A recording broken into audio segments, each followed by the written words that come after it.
Our Assistant City Attorney, Anthony Purinton, is going to get us caught up. I just want to make a quick comment. Yes. Let's make sure that we're referring to it as unsolicited written materials, because my father was a postal service employee, and unsolicited junk mail is way different than stuff that's being thrown outside of your mailbox. And that's how it appears there, but this is how it appeared on the agenda. So thank you, Okay, Councilmember sorry. Studley. That's words are important. Pet peeve from the Postal Service. We're gonna amend it and say the regulation of unsolicited written materials. Take it away, Mr. Purinton. Alrighty. So, as Councilmember Hall stated, we've had memos going back about 10, 11 years from the City Attorney's Office on this very issue. Wow. So every couple of years we'd update on the current status of the law. It's actually gotten more favorable as longer time has gone by, and so More favorable for who? for us. Okay. For us. I know I have to qualify that because not a lot of time it is more favorable for us. So, and so how that's kind of developed throughout the years, there's a Sixth Circuit opinion on some regulations that came down in like Lexington, Fayette County government, and they restricted certain areas where you could deliver unsolicited mail. And so they restricted it to the 6 locations, like the mailbox, between a door and a screen door, stuff like that. Place where they'd be secure, right? Not just and how the court referred to it as the fly and fling method that you kind of see these are usually distributed by. And so the Sixth Circuit upheld that regulation. They called it a appropriate time, place, and manner regulation on the distribution of materials. And so they went into detail on why it was appropriate, and so we've kind of taken that and we've internalized that and kind of allowed that to really develop how we're moving forward in addressing this and like how it pertains specifically to Norman, and if we can apply that in Norman, and if so, what's the best way to go about it on the front end, developing a legislative record. And so that's kind of where we were at on April. And then we kind of, at that time we had looked at different alternatives that we could approach this as. And so I think the main thing that I wanted to, really focus on going forward is getting information that we can then consider the alternatives. Because the more data we have, it's better that we, look at those alternatives once we have the data in front of us. Because we can't, consider alternatives without knowing the scope of the problem. And, we have to, if the more of a problem it is, the little bit more drastic step, I wouldn't say drastic, but the stronger steps that we can take in our enforcement and regulatory measures. So that's really the foundation we need to lay so that whatever we do have, and it will likely result in litigation, we'll have that strong foundation to rest on once we get to that point. So that's kind of the update of today's PowerPoint. Let's see, kind of went over a lot of that. And so a lot of this also comes from the 10th Circuit as well. So that foundational portion, you see a lot of First Amendment litigation right now, and I think a lot of the courts have been very skeptical and they've become a little bit harder on cities whenever they're trying to regulate First Amendment areas. And usually, freedom of the press is something, especially with like newspapers and stuff like that, the court has been generally more protective of those areas. We also have the Oklahoma City panhandling case came down a couple years ago. They were they looked really deep into the city's justification for those time, place, and manner restrictions. And so the city looked past it and they said, okay, we know you have some safety, you've put forward some safety concerns and some safety justifications for why you put down this ordinance, but the court kind of looked past that on what they were really doing, and it was a pretty in-depth analysis and deconstruction of their justifications. So what you see is like the city doesn't, put forth these justifications. They had testimony, they had evidence, and the court picked it apart. And so we really need to make sure that if we go forward with this, we have a solid foundation. And then that way it can withstand that scrutiny. Because, it depends on the, mood of the court. Sometimes they'll really look into it, especially if they kind of, it was a panhandling case, so I feel like, the court's going to be a little bit more protective of that. But I just don't want to get in the situation where the city can't justify itself when it takes this action. So we're just being very careful on the front end because we know this could likely be successful for us. We just don't want to make any errors on the front end that kind of kick us in the butt down the road. So the legislative findings, our update on this. Of course, you wouldn't think that COVID would have an impact on everything, but apparently it also impacts, our efforts on regulating unsolicited written materials. So, the effects of COVID continue to amaze me. Basically, I kind of want to wait until next year because in summer of 2022, what we're going to be doing, which is what we normally do on a regular basis, is we clean up the watershed area where the stormwater systems of the city drain out. And we hire out some people, and then they come and then they clean it up because, as you can imagine, stuff washes out of the stormwater system. And so we weren't able to do that this year because of COVID. So next year, we're going to be able to do that. And so that is the perfect opportunity for us to collect data on this. Because one of the main things that council has been worried about is it washing into the stormwater system. We've been able to get some information on this, but it's not, the best, right? It's not something, this is really the gold standard, I think, of what we're going to be able to really dig in and get some data on. Because, one, it proves actually on the back end, this is where they end up, right? And this isn't, in a grate somewhere.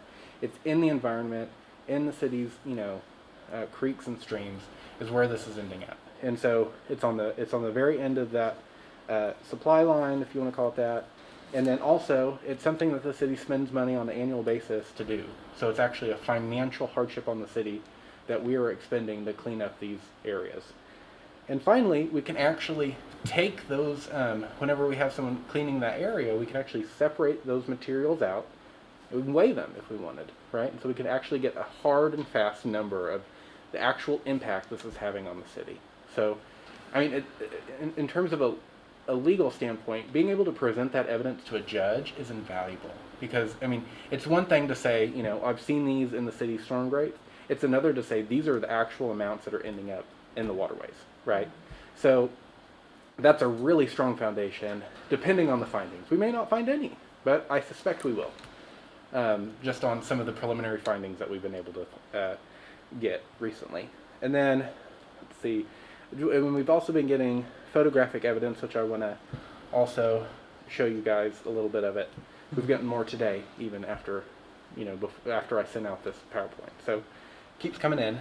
So this is a graphic from one, large source of unsolicited written materials, the Buyer's Edge.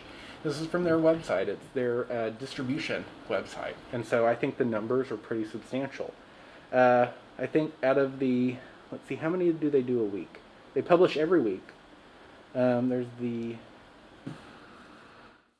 they delivered 445,000 in the metro area. So that's 500,000 each week that are going out. That obviously isn't just Norman, but if you every single week, 50 times 52, it's a pretty substantial number, right? So if you talk about households in the Norman area, there's a lot of papers getting pushed. So I think that we can see that even on the front end, the amount of papers that are getting distributed, it's pretty substantial. So the impact there alone is something that the Sixth Circuit also, took into consideration how many of these are actually being delivered. And it's a large number, larger than you'd think. And so, let's see. I think that's it. And so, we have the stormwater aspect, but we also have the visual aspect. And I think that's important also, right? The city has an interest in making sure that we are living in a nice place, a clean place, something that's free from visual blight. And I think that this is one of the main concerns we get from residents is it's ugly, right? And I hate to say it, but, I'm not always the best either about picking mine up, right? So sometimes I'll find it in the street, and ever since, Lee Hall dropped a big bag of it on this very table. Yes, I did. I've been a little shamed, and so I've been picking mine up much better. I did also include a picture of my neighbor's buyer's guide that was left, and he likes to mow over his, right? And that's not pretty either. But For the public record, my intent was not to shame you. No, it was to demonstrate the problem. Yeah, and so I love going back to that story. I was very surprised. That was a very large bag. Yes. And so, anyway, there's a lot of these that are getting delivered, and there are a lot of them that don't get picked up. And so, what you see is like in people's yards a lot of the times, but also it makes it into the street, right? And when it's not in someone's yard, I feel like in that it's in the public space, one, but two, like, you know, you don't necessarily know whose yard it came from, so you don't have a responsibility on which homeowner has to pick it up, right? And I think, you know, the last time we met, we talked about the street cleaners and maybe seeing if they pick them up. But what we see is, you know, I talked to our stormwater department, and the street cleaners, they clean the streets on a regular basis, but they clean arterial streets, right? They're not cleaning residential neighborhoods where you're going to have on-street parking and stuff like that. It's going to be harder to clean those areas. So they're not getting picked up by the street cleaners. So we can't, you know, get data that way, one. But two, that's leaving those areas, you know, more vulnerable to this kind of distribution. So, and these are some pictures that I took Monday because we had that big rainstorm and big hailstorm. So we got a lot of litter in the streets after that. So I thought that was a perfect opportunity to kind of get some pictures for this PowerPoint. Can we have, just for a quick question from Councilmember I just Sudley? want to, I'm curious, and I know I'm new to this, so I'm, for my own knowledge, if somebody's throwing something that's unwelcomed in your yard, and then me as a homeowner now have to go pick this stuff up, is that not considered litter? Yeah. So that has also been addressed in some of the previous memos and what we've considered in the legal department. I've actually, my First Amendment professor also, you know, when I was in school and I was an intern, pointed that out to me. Isn't that just litter? Well, the courts don't treat it that way. And the reason is, whenever, like, you know, if you go up and put a flyer on someone's door, like, that is historically, surprisingly, a very constitutionally protected kind of speech, because it's, you know, your front door, and maybe not so much now in the digital age, but it's kind of a protected area where, you know, it is assumed that people are welcome to come and, like, you know, solicit and do things like that. And so reaching people that way, the courts have been very protective of that. And they kind of see this as an extension of that. And I think that that's one of the reasons why this kind of regulation is so, you know, it's just very well tailored. Because I think that, one, you're protecting that type of speech. You're not saying you can't do this kind of activity. You just have to, you know, put it in a place that's more readily accessible and is more protected, right? And the court also said, like, you know, you're putting it in a position that more people are likely to see, right? And people are, like, a lot more likely to look at your periodical if it's in a place that's not, you know, in their yard and it gets rained on, and, you know, you can't look at it if it's all wet and soppy. Right. So, Okay. and so I think that this is what makes this regulation so attractive, but also you see courts say that this isn't considered litter. And I think that also it wouldn't necessarily fall under the strict definitions of litter in our ordinance. Okay. So, but we have looked at that, and I don't think that, I think this is a much more, from a First Amendment litigation standpoint, this is much better. It allows this type of speech, and it, you know, so it's really good. Fair enough. Thank you. And so, back to the visual blight, I mean, you also have the stormwater concern. So, talking to our stormwater department, they were kind of skeptical that, like, this would have been an issue. But, I mean, we kept getting pictures, right? And so these are from actually Chris Mattingly, our utilities director. And then, so Monday, I went out because we had that big hailstorm, and then I started taking pictures. So, and I didn't have to go far. This was, like, in the neighborhood right next to City Hall. And so I found quite a few of them, and this was just in the storm grates, and a lot, you know, you can see all the leaves from the hailstorm. But they look like they've been there a while, too. So, you know, we've continued today. I have the stormwater crews out there right now, and they have the streets department out there too. And you know, they're not there looking for these, you know, periodicals. They're there cleaning the storm drains, right? But they're taking pictures as they come across them, and we've gotten several today.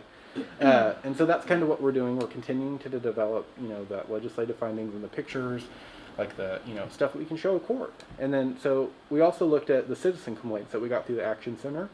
We got several, but they're all from one person. So that wasn't super helpful. You know, that one person is very passionate about it, and he keeps calling. But it's funny too. Like right after that meeting, I got a call that was unprompted from that meeting about someone complaining about the buyer's guide. So I thought that was interesting. Kind of, you know. So I think that this is something that we're seeing. They might not be calling up here at the Action Center, but I do think that they're calling to you guys a lot more.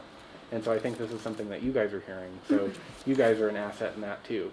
So I'm interested during this meeting if you guys can talk about the scope and extent of how you're hearing from this, so that we can just have it on the record and kind of understand as a council, like what exactly our citizens are experiencing.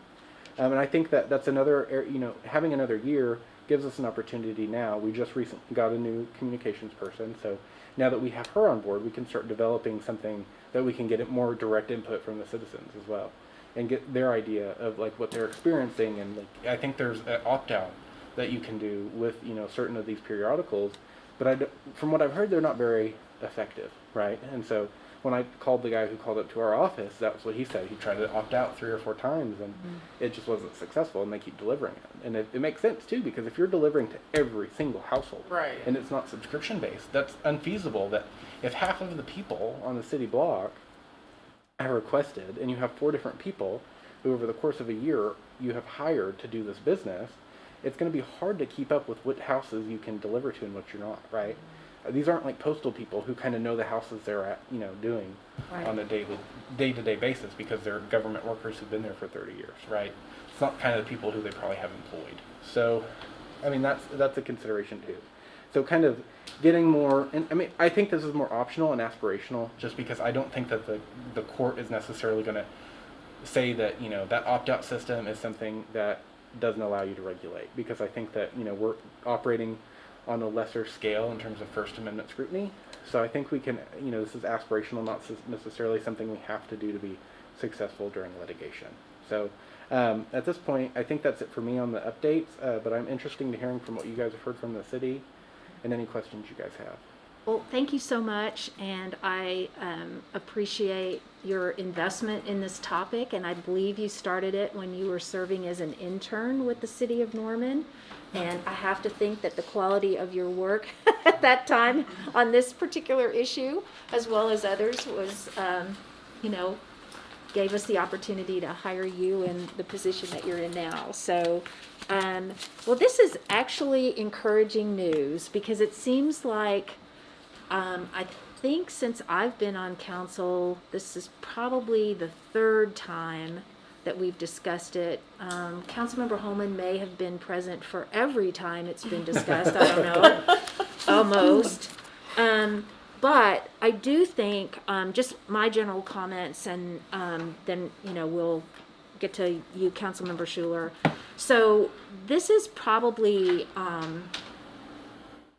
one of those topics that would fall under the category of important but not urgent. Yeah. And it's certainly been something that has continued to stay on the goals list for the city council year in and year out. And I think it's been frustrating, because really up until now, we have not had much encouraging news about how to proceed. And now we may have found a path to move forward. So this is great, and I understand where you're coming from about setting this up to really collect data next summer. That makes a lot of sense to me. And the other thing I like about it, while on the one hand, I'd love to snap my fingers and just move forward, but what it allows us to do is have some time to get citizen engagement in a more organized fashion. And the fact that we have a communications director on board now, I'd love to get her involved in this conversation as well, because I think what we see on the back end when we collect data next summer is going to be the most important piece. But if we can have a lot of supporting evidence on what we're experiencing as a community, I think that would help too. So to that regard, the numbers that we're dealing with here, do we actually have any way to find out how many are being delivered in Norman? Is that information that might be available to us? Sure, they would have it. I'm assuming we would have that if we ever litigated it. I wonder if they would share it. I doubt they'd share Yeah. it. But, Yeah. I mean, we would, sometime I'm sure we'd be able to access Yeah. that information. Anyway, be curious to see if we could maybe hone in a little bit on how many are actually being delivered here, because that's a pretty big number when you Oh, yeah. consider that it's being tossed weekly, and just the visual blight aspect. But for me personally, and I think other council members can weigh in, I mean, I hear about this. It's not an exaggeration to say almost weekly. of people that have been trying to advocate for taking some action step to people that this is just a new nuisance to them.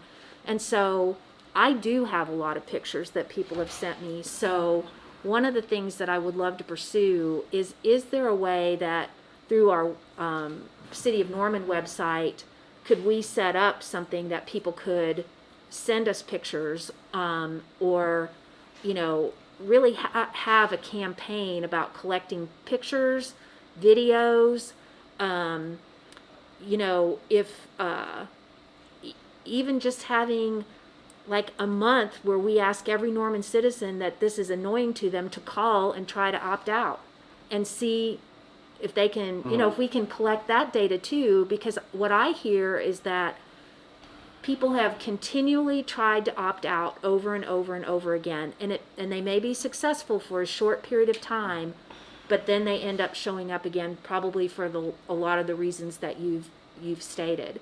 So I think it would be interesting and actually a demonstration on our part that we're trying to solve this particular problem that's important but not urgent, by getting the community involved in some kind of campaign or contest or just various ways to collect supporting data for what we may find next summer. So I'd be interested in looking into that a little bit.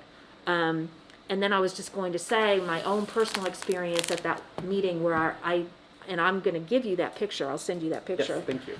I literally walked 10 blocks of the Chautauqua Historic District on an afternoon before I was coming to this meeting, and collected probably over 100, some intact, some completely decayed, plus the plastic bag. Yeah. And yeah, dumped it on the table here. So that's just a 10-block area. That's just a one-time thing. The other anecdotal thing that I've heard multiple times, which I'd love to get on film, is the fact that these vendors that the Oklahoman is contracting with to deliver these literally are not even trying to get it in the yard.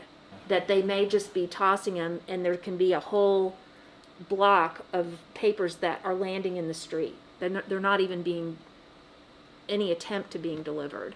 So I think that kind of sums up the general experience that I've had from constituents, but it's definitely in the top 3 things that I hear about. Yeah. So it's something that is visual blight. I firmly believe that we're damaging our stormwater collection system with these things, and we're going to find out once and for all, which is great. And I'm just really encouraged that we may have a path now to see if we can really back up what we think. Mm-hmm. So, and Councilmember Schuler. Yes. So I have a lot, even though I'm brand new to talking about this here, Yeah. I feel like I've got a lot of things to say about this issue. Yeah. I've heard a lot about it. We're I've here for ya. experienced it personally. So I have a couple of questions based on what you've presented, just because I'm new to seeing it kind of in this fashion. And then I've got some comments about just to your point about collection of data and how we get citizens engaged and things like that. So kind of anecdotally, just my personal experience with the buyer's edge, I have experience with it as someone who lived in an apartment complex and then also as a homeowner now. And those experiences are different. And so I'm wondering how, I don't know how our apartment complex was dealing with this, but as a homeowner, it is like Councilmember Hall has been talking about and what we're seeing kind of in those pictures that you put up there. And I know at my home, half the time, or more than half the time, it's not in my driveway, it's not in my yard, it's in the street in front of my house. When there are multiple of them, you know, down the street or just in the curb, you know, pushed up, smashed against, you know, have been there for several days and nobody is picking them up. And it's typically me who goes out and like will pick them all up. And, you know, the first thing that I do when I find mine, whichever one is mine, because it doesn't have your name on it. Right. You don't know which one, so I pick up the one that's closest to mine as I pull it out, take the paper out of the plastic, put the plastic in, my trash can and the paper in my recycling bin. But that's if you catch it before it gets soggy, and destroyed.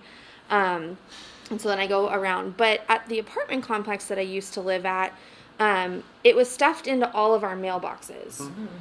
So I'm wondering how, if is that a partnership with the apartment complex or with the postal service or? So they have numbers on this. So this is the graphic, and they said of let's see. That last paragraph. Yeah, so about 55,000 are delivered or mailed. Mainly to apartments. Yeah. So okay. they're delivering, a small amount of them. Yeah. So Mine comes in my mailbox. Yeah. So but then also a part of that was I watched most residents at the apartment complex. All of the mailboxes are in this, little hut, the same place we go and we have our little key and we pull them out. And then there's a trash bin there. And so all that happens is that they just get smashed into the trash bin and it's like a little slit in this, place. Or they don't even make it into the trash bin and then they're flying around and they're not in the plastic container because they've been mailed to us. And so it causes a different type of problem. So yes, they've been mailed directly to us. They're in our mailbox, but they're not always getting properly disposed of by residents. And I would also argue that is all recyclable material that should be going into recycling, which we don't have at our apartment complexes. So that's another potential issue. So just some other things that I've thought over the years of, what is this and why are we getting it? And it's mostly just junk or trash or, whatever, recycling materials. That was a lot. Just I have a lot of feelings about it. We'll send you a bill. Yeah. Keep talking. Just keep sharing. But I do feel like to Councilmember Hall's point about hearing about this consistently, and I think that a lot of that has to do with the fact that this comes every week. Mm-hmm. And so it's continually in our faces, right? And then I had a question about, you briefly mentioned at the beginning about this Lexington Fayette ordinance, and some of, I guess, the regulations that they're doing is, I think what I was understanding the intent of that, or in the way that we might be able to kind of move forward once we kind of do this data period and kind of get this foundational information, is that we're not really thinking about regulating the ability for them to do this and the content, but we're regulating the placement and delivery method potentially of the buyer's edge or the flyer or whatever. Is that what I'm understanding? Am I understanding that correctly? Right. So okay. Prohibiting them is probably going to be a no-go because then you're stopping them from speaking, right? Right. And so regulating the content, then you're in a content-based distinction, and then you get strict scrutiny whenever you do that. So you can't do that either. And so and to basically one of the things that the courts are more favorable towards are content-neutral time, place, and manner restrictions, like how you are. It's not what you're talking about. It's not, who you're trying to. It's how you're talking about it or how you're delivering it. Right. And so, if those are the issues, which that is exactly what these issues are arising from, is how they're delivering their message. Yeah. Right. And so the city has is in the best arguable position to regulate that because it's the manner in which it's being delivered that is causing the problem. Right. And so, and I think that, this would not be an issue if it just got mailed to everybody, right? Right. Because it's not. They fly it and they fling it, and that's the fly and fling method. So that is what the problem is. And so we just want to make sure, but because it's First Amendment speech, we just have to do our due diligence and make sure that, the data supports that regulation. And so I think it will. Okay. Just because from what we've been seeing preliminarily,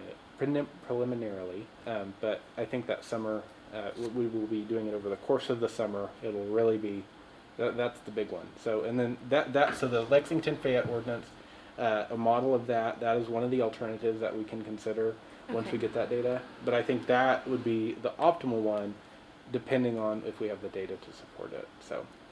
Okay. Yeah. I mean, that makes a lot of sense to me, understanding like where we are legally and how we can regulate.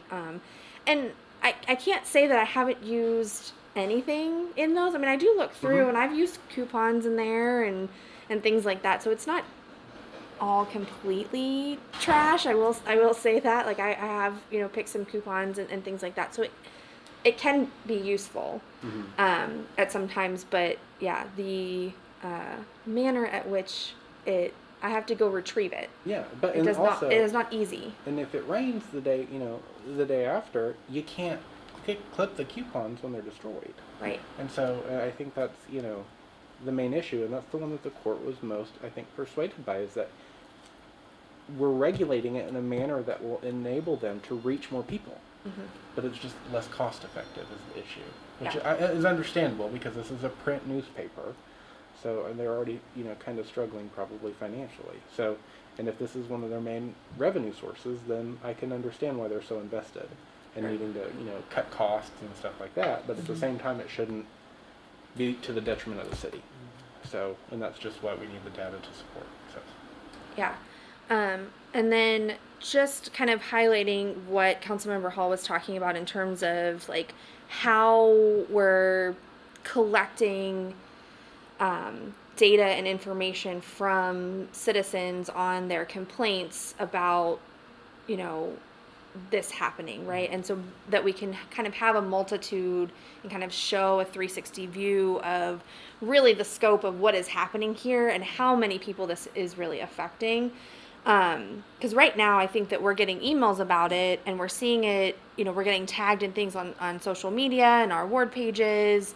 And we're having those types of conversation, but there really isn't one vehicle for citizens to kind of have, this is where I go to specifically have a complaint about this issue, or to have a repository of, all of the information and complaints. So I think that would be really helpful if there could be some kind of Dropbox or some kind of portal, or that we could point them to and say, yes, I see this, but this is where we're collecting all of that data in one place, would be super helpful. And so, and the reason I kind of have been saving that for the kind of tail end of our, endeavor, is that I don't want the city to come off, and I don't think that it necessarily would, but I'm just, kind of worried about how a court would view that. Like, are we the ones, like, asking citizens because we want to, approach this a certain way, or is it, more of like, I want to get data on the first end about, what is actually happening without like us like going out and like trying to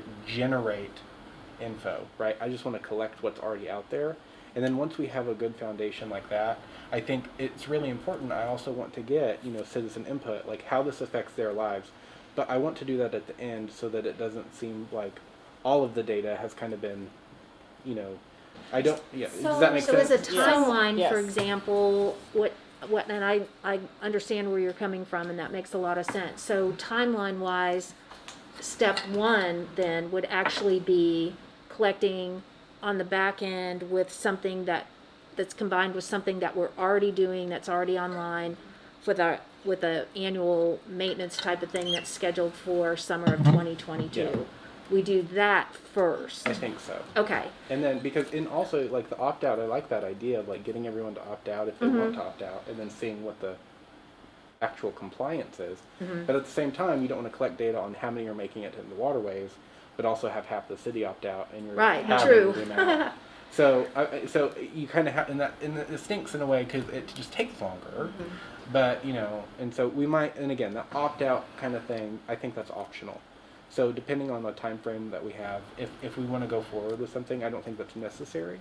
But I think that is very persuasive to a court, showing that we have, looked at alternatives and their feasibility. So I think, that's the first step. And then I really would like to get citizen input on like because that's going to be really good about, visual blight, like from a citizen's perspective, like what they feel about it in their community, and then also the opt-out.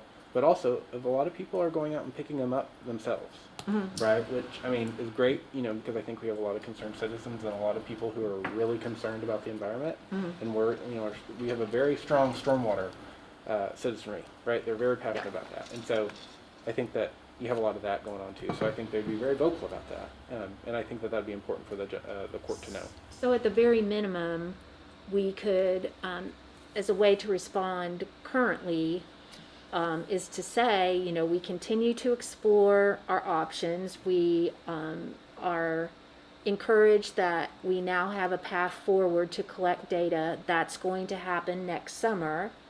And then following that, maybe say there'll be a civic engagement period where you can, submit. Because when you were talking about, not really having anything documented with the Action Center, I was trying to think about a way to not overburden the Action Center with a lot of calls. Yeah. And it made me think about a recent meeting that we had concerning scooters. Yeah. And now we have a form, I think, on the website where you can go directly to, make your comment about any issues that you have with scooters. So I don't know if that would be another way we might want to think about it. And again, I would love to have, whenever we can bring that online, in the timeline, I really would love to have an opportunity for a limited period of time for people to submit their photographic evidence or their video evidence. I think it would actually be a very cathartic Yes. experience for us as a community, but do it in a way that's not, going to compromise what we're trying to do on the back end with the stormwater cleanup. And, another part that I didn't realize, but, once I talked to Stormwater, it made a whole lot of sense too, is like, part of this issue is seasonal, right? Yes. Because when it rains a lot, and that's another issue too, is like later in the summer we didn't have a whole lot of rain. Yeah. So it wasn't as much of an issue, so they didn't get a whole lot of, pictures from that time period. But now, 2 hailstorms and, pictures are flooding in. And so I think that, we have to, when we do something like that, we need to make sure that it's timed appropriately, that we get an accurate, we want to know specifically how it's impacting the stormwater system during storm season. So I think that's also, we have to take that into consideration too when we're considering the timeline on that. So here's another question for you. In the meantime, because I think we all have photographs that are either sent to us or were tagged on social media, where would be the best, we've talked about this before, would you like us to forward those photographs to Please. you? Yes, to me specifically, because Okay. better to just come to one source, and So I'm compiling that anyway. So we can do that and also respond on ward pages of, thank you, we're going to forward it on, or something like that. So I think that would be another thing that we could do in the meantime, is to, continue to communicate directly now in a more meaningful way of, yes, we have a path forward, this is the timeline, I'm going to forward your pictures in the future, you can send them too. Yes, please Okay. do. And if Okay. you have any that have been sent to you, please forward them to me. Okay. Yeah, I 'cause that have would be quite a wonderful. few. Oh, I'm sure you do. So I can help you out there. Yes. And if you need a visual aid at any time, let me know. Yes. I can And if you guys fill up a trash bag. And I know that, we were talking about, and keep in mind too, that in the meantime, city staff, obviously, we've done a lot of research on this, on like how to draft these alternatives for when they do make them in front of you for consideration. And a lot, there's, First Amendment stuff's kind of, it's tricky. So we've been, really, I think, we've had enough time, luckily, that, I think we're going to really be able to present some great alternatives to you guys. So that's going to be going on the back end as well. Okay. But I remember there was an enforcement piece that we were talking about last time, and I think the mayor and you signed up for, and I would, if we were going to continue to do that, I would have held you to that. Where you guys would go out and scope out with your little binoculars, Yeah. to find the people who are actually, throwing Yeah. them out the window. So I keep trying. yeah. So, and that might be something that maybe we organize that too as like a community cleanup day, and like we get the ones Yeah. that are all on the street, and one, we're helping our community by cleaning up litter. On the other hand, we're also doing double duty. So maybe that's something I've thought about too. And it might even be a function of when the Stormwater Division does the cleanup next summer, they might, This there's could go on- obviously plenty of time now to think this through. And, they may have some kind of campaign like they do many, many other things or cleanups that they might want to just focus on. Let us know what your experience is, or, something like that. Okay, did you have something else, Councilmember Schuler? Okay. And it was really just about the action center and not wanting to overburden. Yes, I was like, I think I Like, what's the ran this path? by the person who was at the No, action center, and they were like, please no, don't do please no. that. Yeah, yeah. Well, that's our gift for today, so Yes. we will divert that to another place. I think we're going to make, if we do that, we're going to probably make an entirely new system Yeah, dedicated to kind of like the scooter. So. okay. Any other questions or comments? Colleagues? No? Just Well, excited. I think we have really accomplished a lot in a short period of time, but it's been 10 years in the making. I know. So, Relatively speaking, we've done really a lot of work. so I'm happy to say that I think we have very clear direction, and we'll leave it in your capable hands. And if we can help on the council member side with communicating or, collecting information that you need, we'll certainly help with that. And I think we can, maybe plan for, I don't know, September or October of 2022 to put this back on the Oversight Committee agenda. So we'll let it breathe in your capable hands until then. All right, so hopefully we'll have a pretty comprehensive presentation to give you guys, and we can actually start talking about action instead All of right. just preparation. Well, I appreciate your persistence, and I'm glad that we were able to get this on the agenda today and get this update. And it's nice to have some really positive news for our community that we may actually be able to address this once and for all. So thank you for all the work that you put into it. And unless there are any other comments, this meeting is adjourned. What do we got next Oh, month? sorry. Pardon me? What do we got next month? Not Or do we- positive yet. Okay. Have an idea? Zoning 2025. Yeah. Yes. The Yeah. I requested our forester Tim